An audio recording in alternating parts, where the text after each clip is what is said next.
দীর্ঘ টানাপোড়েন শেষে বড় সুখবর। বাংলাদেশ ও ভারতের সম্পর্ক স্বাভাবিকের পথে। 10ই মে ভিসা চালু। দুই দেশের নতুন সিদ্ধান্ত জানলে আপনিও অবাক হবেন। আসসালামু আলাইকুম। আপনি যদি ভ্রমণপ্রেমী ও ভারতীয় ভিসা প্রত্যাশী হয়ে থাকেন, তাহলে ভারতীয় ভিসার সর্বশেষ আপডেট পেতে চ্যানেলটি সাবস্ক্রাইব করুন এবং লাইক দিন। দৈনিক যুগান্তর, ৪-৫-২০২৬। কয়েক মাসের অস্থিরতা কাটিয়ে অবশেষে সম্পর্ক স্বাভাবিক করার পথে এগোচ্ছে দক্ষিণ এশিয়ার দুই গুরুত্বপূর্ণ প্রতিবেশী দেশ বাংলাদেশ ও ভারত। দীর্ঘদিনের কূটনৈতিক টানাপড়েন, ভিসা জটিলতা এবং যোগাযোগে ধীর গতির কারণে দুই দেশের সাধারণ মানুষের মধ্যে যে দূরত্ব তৈরি হয়েছিল তা কাটিয়ে উঠতে এখন দৃশ্যমান উদ্যোগ দেখা যাচ্ছে। এই প্রেক্ষাপটে দুই দেশের রাজধানী ঢাকা এবং দিল্লি নতুন করে সম্পর্ক উন্নয়নের বার্তা দিচ্ছে।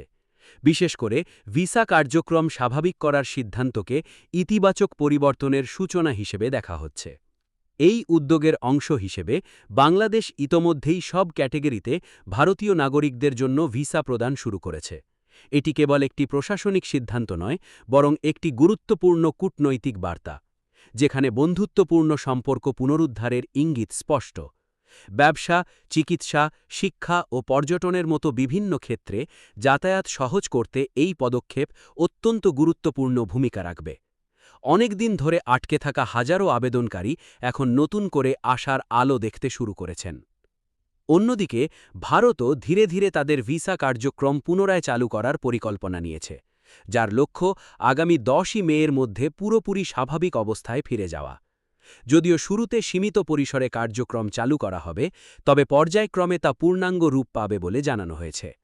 এই সিদ্ধান্ত দুই দেশের পারস্পরিক আস্থা পুনর্গঠনের ক্ষেত্রে গুরুত্বপূর্ণ বলে মনে করছেন বিশ্লেষকরা। একই সঙ্গে এটি আঞ্চলিক স্থিতিশীলতার জন্য একটি ইতিবাচক সংকেত বহন করে। গত কয়েক মাসে বিভিন্ন কারণে দুই দেশের সম্পর্ক কিছুটা শীতল হয়ে পড়েছিল।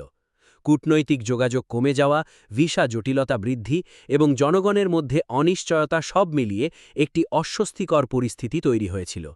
বিশেষ করে যারা চিকিৎসা বা শিক্ষার জন্য নিয়মিত ভারত যাতায়াত করেন, তারা সবচেয়ে বেশি সমস্যার সম্মুখীন হন। এই নতুন সিদ্ধান্ত সেই দীর্ঘস্থায়ী সমস্যার সমাধানে গুরুত্বপূর্ণ ভূমিকা রাখবে বলে আশা করা হচ্ছে।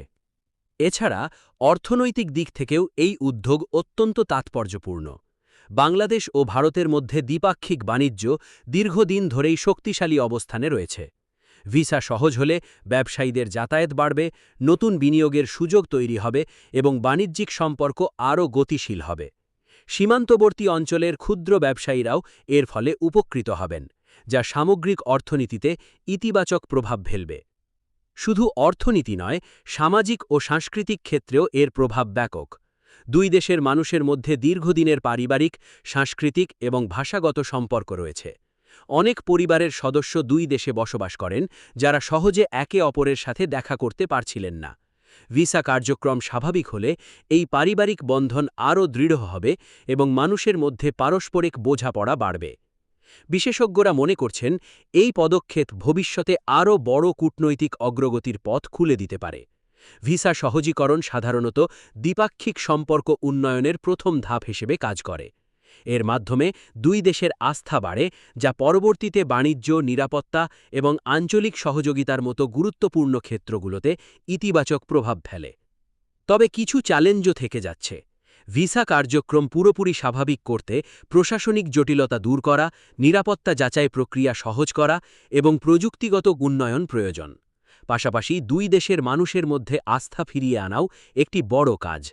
এই ক্ষেত্রে সরকারের পাশাপাশি গণমাধ্যম এবং নাগরিক সমাজের ভূমিকাও গুরুত্বপূর্ণ হয়ে উঠবে। বর্তমান পরিস্থিতিতে এই উদ্যোগকে একটি টার্নিং পয়েন্ট হিসেবে দেখা যেতে পারে। দীর্ঘদিনের অনিশ্চয়তার পর এটি নতুন সম্ভাবনার দরজা খুলে দিয়েছে। যদি দুই দেশ এই ইতিবাচক ধারাকে ধরে রাখতে পারে, তাহলে ভবিষ্যতে আরও শক্তিশালী ও স্থিতিশীল সম্পর্ক গড়ে ওঠার সম্ভাবনা রয়েছে। সবশেষে বলা যায়, ভিসা কার্যক্রম পুনরায় চালু করা শুধু একটি প্রশাসনিক সিদ্ধান্ত নয়, এটি দুই দেশের মানুষের মধ্যে নতুন করে সম্পর্ক গড়ে তোলার একটি গুরুত্বপূর্ণ পদক্ষেপ। সময়ই বলে দেবে এই উদ্যোগ কতটা সফল হয়। তবে আপাতত এটি দক্ষিণ এশিয়ার রাজনীতিতে একটি ইতিবাচক সংকেত হিসেবেই বিবেচিত হচ্ছে।